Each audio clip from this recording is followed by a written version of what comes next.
What? Who? Oh, I must have dozed off. Perhaps we need a spot of tea to wake us up. What do you say, Rufus?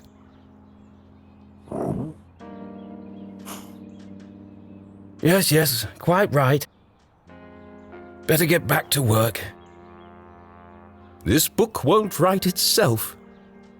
Maybe I should start somewhere easier. I'll come back to the prologue later. The sun rose over another perfect day in picturesque Arthurton.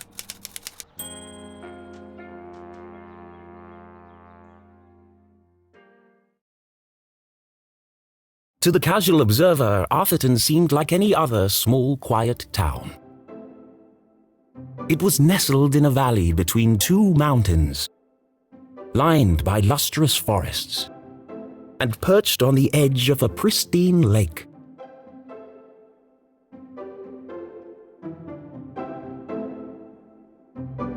It had a main street with all the essentials, including a place to sip coffee. It had schools, a college, a church, and a police station. It even had a museum no one ever visited. It was the kind of place you might find anywhere on your travels. Typical, maybe even forgettable.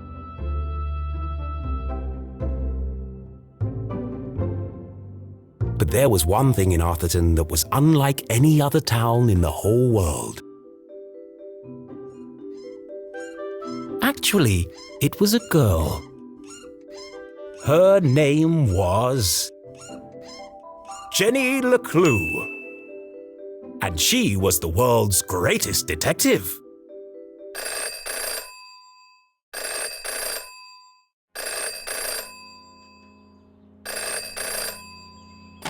Finkelstein residence. Oh, hello, Glenda. Yes, he said he might ring. Okay, patch me through then.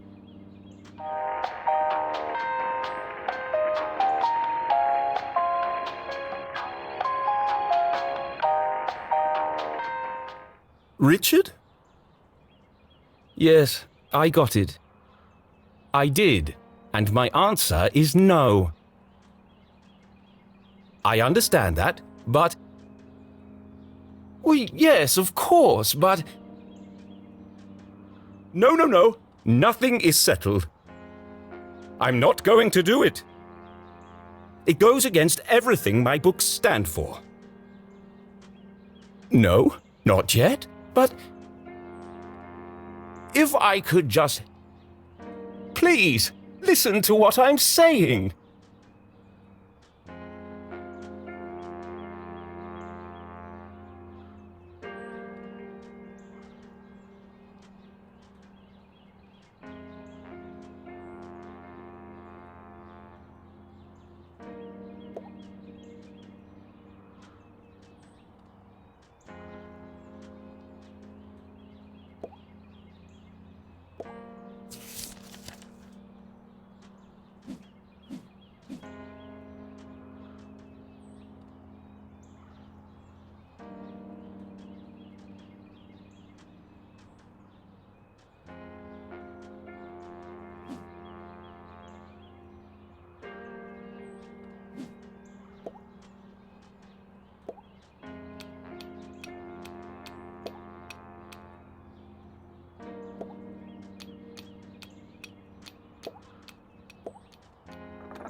You don't understand what you're asking for. Me to turn Jenny's world upside down? Kill off my characters and destroy everything I've built over the last 30 years? Fine. I'll give you what you want. But I warn you, I'm a stream of consciousness writer. And you have unleashed my fury. Good day, sir.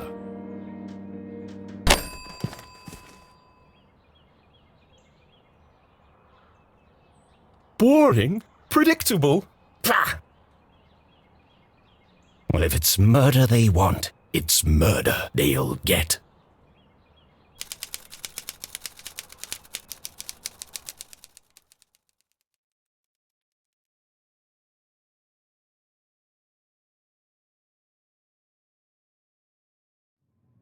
It should have been another perfect day in Arthurton.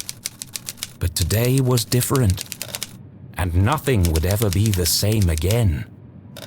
To begin with, Jenny LeClue was dead.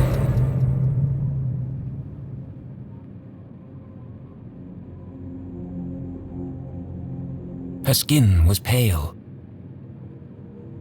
her eyes glassy and frozen. What cruel fate had befallen our beloved detective?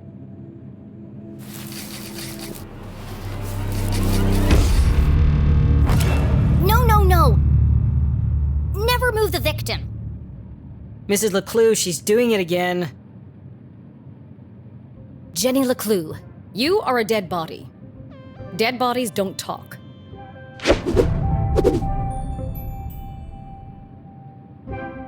But he's doing it wrong! As wonderful as it would be if all cadavers were so talkative, we must deduce the cause of death without their help. With only the evidence laid before us, we build a picture from the fragments left behind. We collect clues, interpret the data, and solve our puzzle one piece at a time, until it feels as if the victim is speaking to us.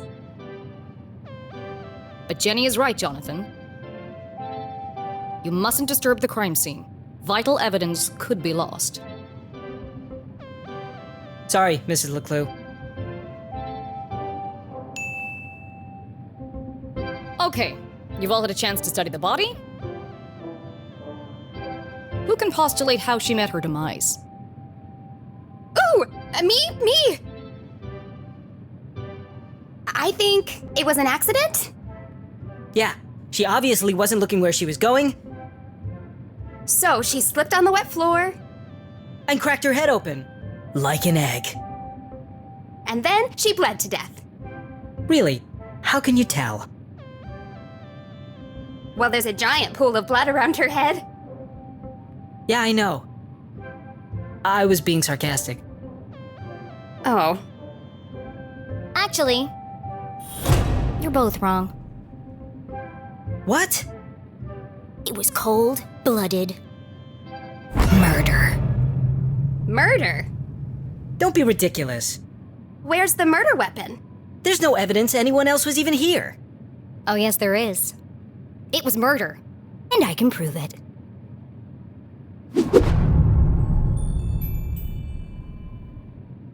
Jenny had read all the books. She'd absorbed all her mother's teachings. But there was nothing quite like getting your hands dirty. How many people get the chance to solve their own murder? The first step in any good deduction was collecting evidence. Seemingly insignificant details could provide a vital piece of the puzzle. First, I'll search the crime scene for clues. Then she'd analyze the data. And finally, Deduce the real cause of death.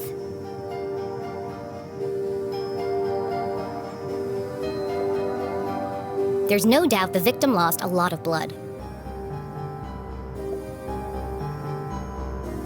The victim has a green smudge on her lips. It's not lipstick.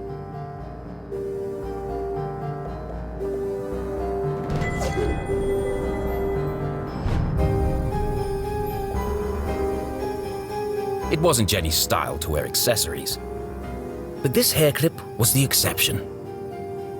Its function as a lockpick had saved Jenny from a long night trapped in her school locker. She'd worn it ever since.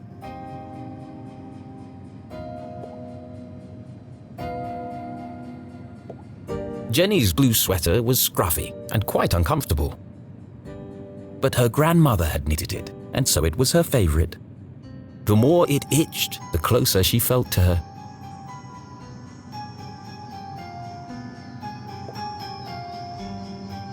Approximately 8 sizes too big,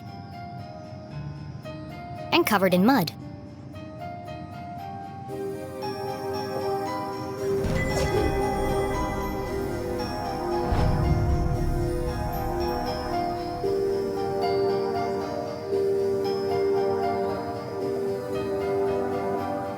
Without her trusty bifocals, Jenny couldn't see the nose in front of her face.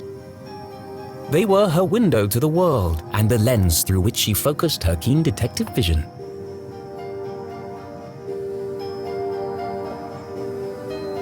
What a waste of perfectly good coffee. Jenny's love for coffee was almost as strong as her passion for crime solving.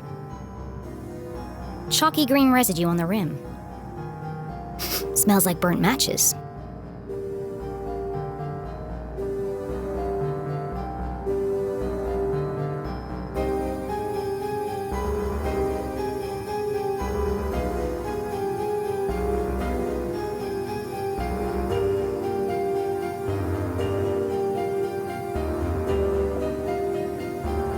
The floor is wet and slippery, but also immaculately clean.